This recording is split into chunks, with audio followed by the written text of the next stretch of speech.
story is The Three Little Wolves and the Big Bad Pig. Once upon a time, there were three cuddly little wolves with soft fur and fluffy tails who lived with their mother. The first was black, the second was grey, and the third was white. And one day the mother called the three little wolves round her and said, "Oh, my children, it's time for you to go out into the world. Go and build a house for yourselves. But beware of the big bad pig." "Oh, don't worry, mother. We'll watch out for him," said the three little wolves, and they set off. Soon they met a kangaroo who was pushing a wheelbarrow full of red and yellow bricks. "Oh, please will you give us some of your bricks?" asked the three little wolves. "Certainly," said the kangaroo, and she gave them lots of red and yellow bricks. So the three little wolves built themselves a house of bricks. The very next day, the big bad pig came prowling down the road and saw the house of bricks that the little wolves had built. And the three little wolves were playing croquet in the garden when they saw the big bad pig coming, and they ran inside the house and they locked the door. The pig knocked on the door and grunted, little wolves, let me come in." No, said the three little wolves. "By the hair on our chins, we will not let you in, not for all the teas in our china teapot." "Then I'll huff and I'll puff and I'll blow your house down," said the pig. So he huffed and he puffed and he puffed and he huffed, but the house didn't fall down. But the pig wasn't called big and bad for nothing. He went and fetched his sledgehammer and he knocked the house down. The three little wolves only just managed to escape before the bricks crumbled, and they were very, very frightened indeed. "Oh, we'll have to build a stronger house now," they said. And just then they saw a beaver who was mixing concrete in a concrete mixer. "Oh, please will you give us some of your concrete?" asked the three little wolves. "Oh, certainly," said the beaver, and he gave them buckets and buckets full of messy, slurry concrete. So the three wolves built themselves a house of concrete. No sooner had they finished than the big bad pig came prowling down the road and saw the house of concrete that the three little wolves had built. They were playing battledore and shuttlecock in the garden, and when they saw the big bad pig coming, they ran inside the house and they shut the door. The pig rang the bell. Bing bong! "Little frightened wolves, let me come in." "Oh, no, said the three little wolves. "By the hair on our chins, we will not let you come in for all the tea leaves in our china teapot."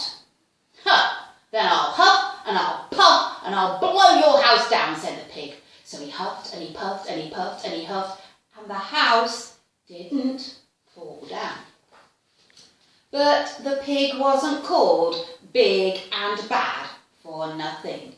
He went and fetched his pneumatic drill and smashed the house down. The three little wolves managed to escape, but their chins were trembling and trembling and trembling. "We'll have to build an even stronger house," they said, because they were very determined. And just then they saw a lorry coming along carrying barbed wire, iron bars, armour plates and heavy metal padlocks. "Oh, please will you give us some of your barbed wire, a few iron bars and armour plates and some heavy metal padlocks," they said to the rhinoceros who was driving the lorry. "Sure," said the rhinoceros, and he gave them plenty of barbed wire, iron bars, armour plates and heavy metal padlocks. He also gave them some plexiglass and some reinforced steel chains, because he was a generous and kind-hearted rhinoceros. So the three little wolves built themselves an extremely strong house. It was the strongest, securest one could possibly imagine. They felt very relaxed and absolutely safe. The next day, the big bad pig came prowling along the road as usual, and the little wolves were playing hopscotch in the garden when they saw the big bad pig coming. They ran ran inside their house, they bolted the door and they locked all the 67 padlocks.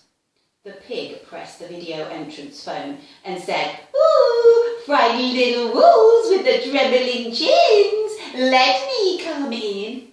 "Oh, no, said the little wolves, "by the hair of our chinny chins, we will not let you in, not for all the tea leaves in our china teapot." "Then I'll huff and I'll puff and I'll blow your house down," said the pig. So he huffed and he puffed and he puffed and he huffed, but the house didn't fall down. But the pig wasn't called big and bad for nothing. He brought some dynamite, laid it against the house and lit the fuse and bang! The house blew up. The little wolves just managed to escape with their fluffy tails scorched. Ooh! "Something must be wrong with our building materials," they said. "We have to try and do something different, but what?" And at that moment they saw a flamingo, and she was coming along pushing a wheelbarrow full of flowers. "Oh, please will you give us some of your flowers?" said the little wolves. "Oh, with pleasure," said the flamingo, and she gave them lots of flowers. So the three little wolves built themselves a house of flowers. One wall was of marigolds, one wall was of daffodils, and one wall of pink roses, and one wall of cherry blossom. The ceiling was made of sunflowers, and the floor was a carpet of daisies. They had water lilies in their bathtub and buttercups in their fridge. It was a rather fragile house, and it swayed in the wind, but it was very beautiful. And next day the big bad pig came prowling down the road and saw the house of flowers that little wolves had built. He rang the blue bell and said, "Oh, little wolves, with the trembling chins and the scorched tails, let me come in." No, said the three little wolves. "By the hair on our chins, we will not let you in, not for all the tea leaves in our china teapot." "Then I'll huff and I'll puff and I'll blow your house down," said the pig. But as he took a deep breath, ready to huff and puff, he smelled the soft scent of the flowers. It was fantastic. And because the scent took his breath away, the pig took another breath. And then another. And instead of huffing and puffing, he began to sniff.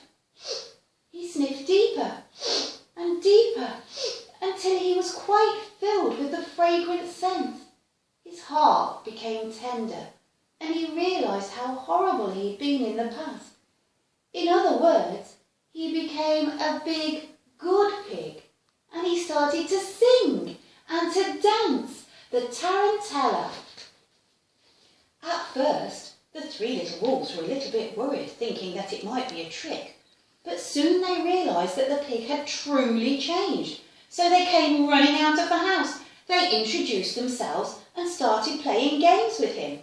First they played Pig Pog, then they played Piggy in the Middle, and when they were all tired, they invited him into their house. They offered him china tea and strawberries and wolfberries and asked him to stay with them as long as he wanted. And the pig accepted, and they all lived happily together ever